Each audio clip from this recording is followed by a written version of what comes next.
One of the pieces of gear I value most while out in the backcountry, or even around the house for that matter, is a good headlamp. With that said, let's look at the H2R Nova by Olight. Primary function of this light is a headlamp, and that is the configuration you're seeing now. We'll get into that in just a minute. On-off button on this guy is right up here on top, and a press and hold will get you 1 lumen for 45 days. Press hold again, 30 lumens for 50 hours. Press hold, 150 for 10 hours.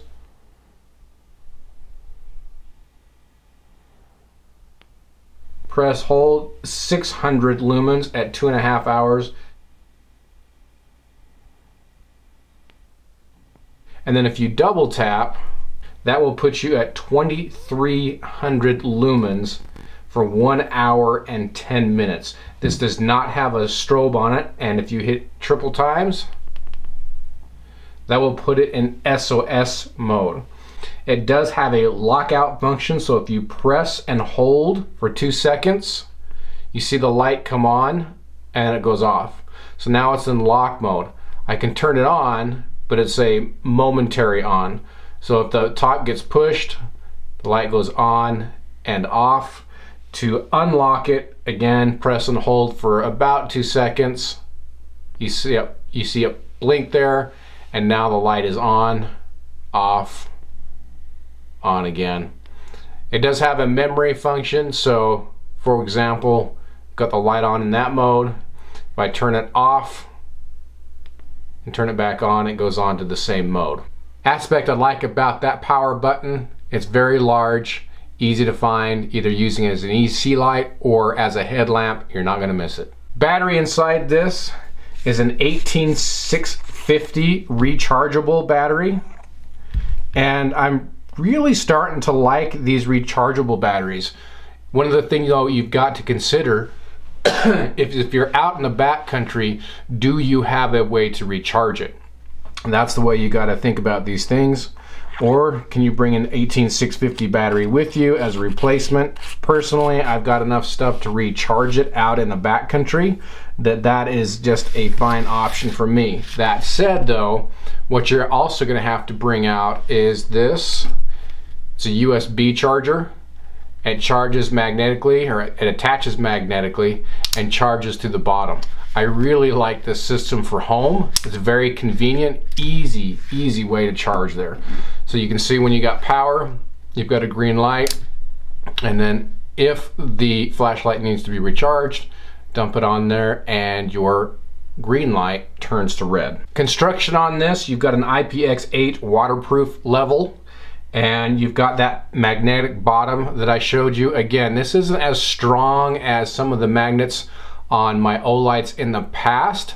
This though, it still attaches to things, but because it's so long, sometimes you got to be a little bit careful. If the whatever you're attaching to is this way, attached on there, it'll stay, but you just got to make sure you're not being willy-nilly about it. You got to put it on there, make sure you got it on good, because it does want to do this if you don't get it on. Other options, of course, metal objects around. If you stand it up like that, works great. Obviously you can see it does the tail stand. The difference though here, because your light's coming out this side, a lot of us like to tail stand, or at least me, and then have that light going out through the top and then shining at the roof. A lot of times that'll hit the ceiling and then help flood the light around the room if needed. You can do it this way. You got to be careful standing it up because the construction is such on the back that there's not a flat spot.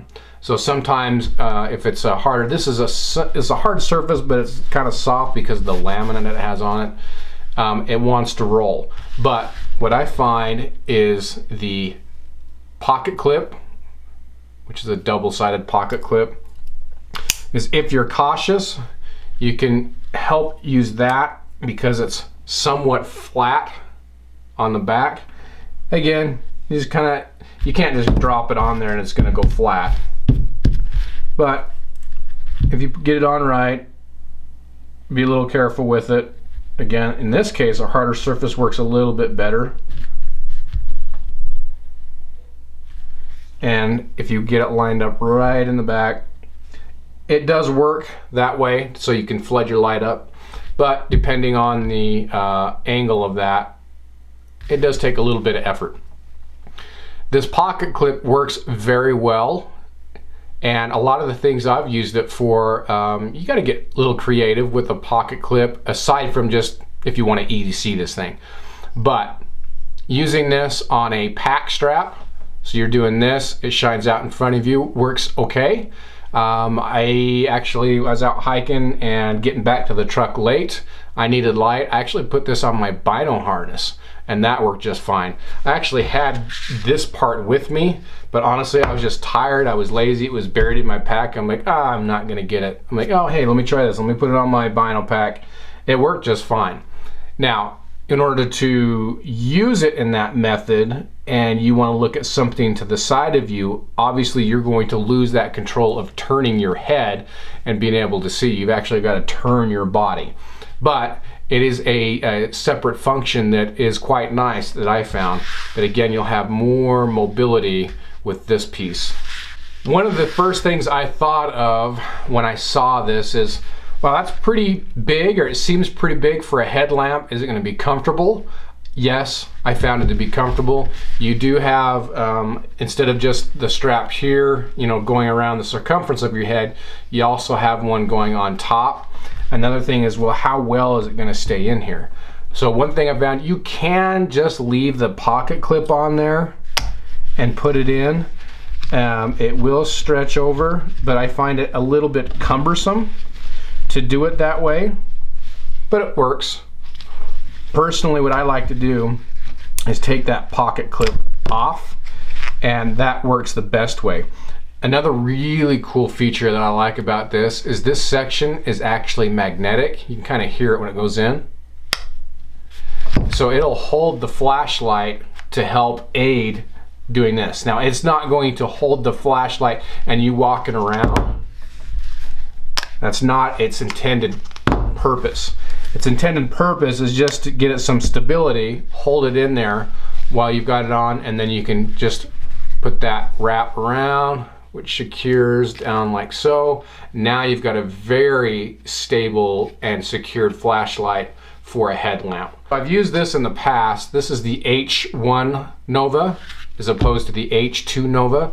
And a lot of people at first asked, well, how does this silicone hold up over time? I've had this for a while now, and I haven't had any problems with it breaking. So while we're talking about these two, that's something you want to consider, is which one would you rather get, right? Their primary function on both of these is a headlamp, but you can use them as an EDC light or a secondary light, just a flashlight around the house. This, it might be too big for some people to carry. They may not enjoy it as an EDC light. I can and will. I've often carried flashlights this big. That said, generally I prefer for an EDC light something a little bit smaller that's not taking up too much room, but I've done this often and it's okay. Size, again, you know, what do you want? This, from a very high level, this will just give you a bigger range of light than what this one will. But obviously this one's much smaller, much lighter. So you're just gonna have to weigh your options. What do you want? Pick one, run with it. So how is this gonna work? Because a lot of times when I'm in the backcountry, I'm wearing a hat. Well, you can just flip your hat backwards so your brim doesn't get in the way.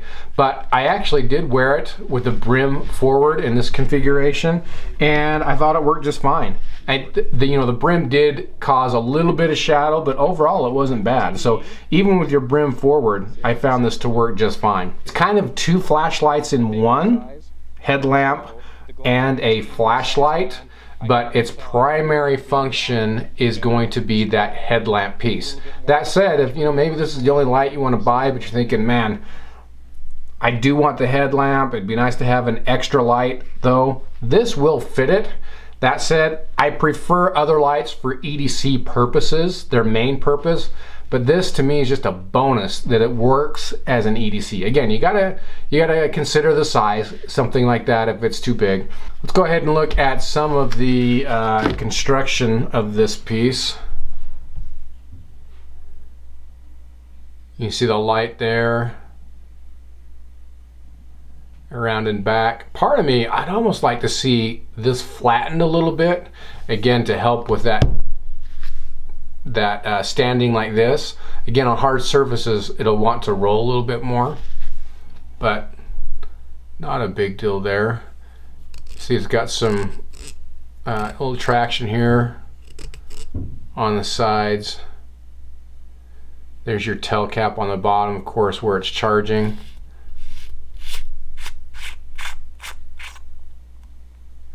Threads up nice.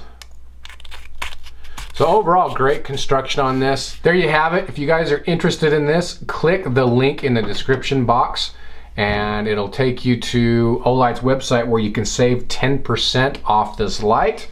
Or if you want this one too. This one actually is not the rechargeable version, but they do have the rechargeable version, which for me personally, I would recommend the rechargeable version over this. I just like the fact that I don't have to buy batteries. I can recharge it. And again, in the backcountry, I've got ways to do it. You need to consider that. Check it out, see if you want it. Thanks for watching. See ya.